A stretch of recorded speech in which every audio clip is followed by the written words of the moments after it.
Hello, my dear students. Now we are talking about question number 7 of JEE Advanced 2022 paper 1 physics section. Okay, तो यहाँ पर question में clearly visible है, ये हमारा न्यूमेरिकल टाइप सेक्शन है जिसमें हमको न्यूमेरिकल वैल्यू एंटर करना है. क्वेश्चन में गिवन है, consider an LC circuit with inductance L is equal to 0.1 henry. Okay, and the capacitance C is equal to 10 raised to power minus 3 farad kept on a plane. The area of circuit is 1 meter square. Okay, it is placed in the constant magnetic field B naught, okay, which is perpendicular to the plane of circuit. At t equal to 0, the magnetic field strength start increasing linearly. B is equal to B naught plus beta t. Okay, with beta is equal to 0.04 Tesla per second. The maximum magnitude of current in the circuit in milliampere is. तो यहाँ पर ये जो question है ये LC oscillator का question है. Okay, यहाँ पर अगर हमने एक इंडक्टर लिया है और एक कैपेसिटर लिया, हम मान के चल रहे हैं कि इंडक्टर और कैपेसिटर प्योर है, इसमें कोई रजिस्टिव पार्ट नहीं है, तो ये डेफिनेटली एक LC ऑसिलेटर जैसा बिहेव करेगा. और इस सर्किट को अगर हमने एक मैग्नेटिक फील्ड में रखा है, ओके, तो एक EMF इंड्यूस होगा और EMF हमको पता है E is equal to minus d∅dt होता है according to the Faraday's law of electromagnetic induction. This negative sign is the due to the Lenz law, ये हमको पता है सारी बातें.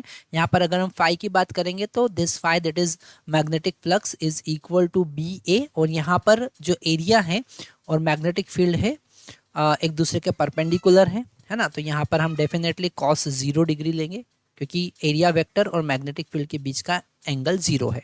ठीक है, तो फाई इज इक्वल टू हो जाएगा B, और B का वैल्यू हम यहाँ पर रख सकते हैं, that is B not plus beta T and this area A. हमको पता है cos 0 यहाँ पर 1 होता है ना.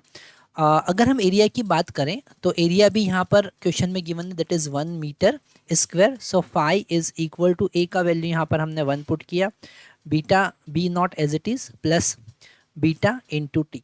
ओके, जब हम इसे पुट करेंगे तो EMF का मैग्नीट्यूड अगर हम देखें, EMF का अगर मैग्नीट्यूड देखें तो यहाँ पर हम लिख सकते हैं d/dt ऑफ फाई, और फाई का value B not plus beta into T हमको मिलता है. अब B नॉट तो यहाँ पर कांस्टेंट है, बीटा एज इट इज़ ये भी कांस्टेंट है, और टी का डिफरेंशिएशन यहाँ पर 1 हो जाएगा.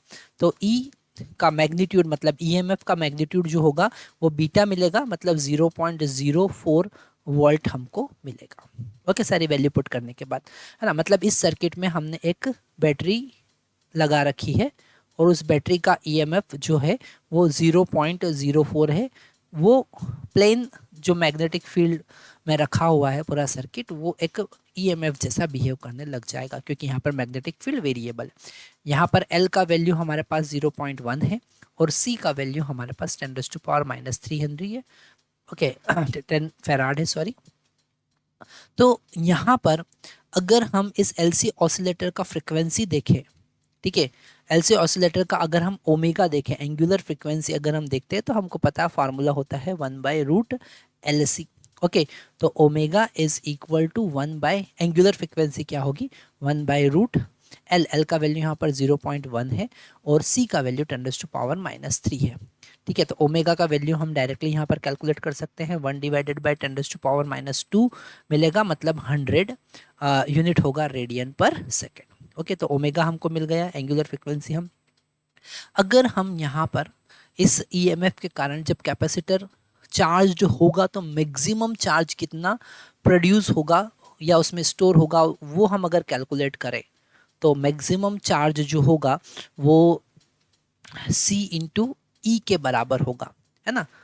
तो C का वैल्यू यहाँ पर डेफिनेटली 10⁻³ रखेंगे और E का वैल्यू हमने यहाँ पर 0.04 रखा. तो ये हमारा मैक्सिमम चार्ज आया, है ना. मैक्सिमम चार्ज हमने यहाँ पर निकाला कितना, 4 × 10⁻⁵.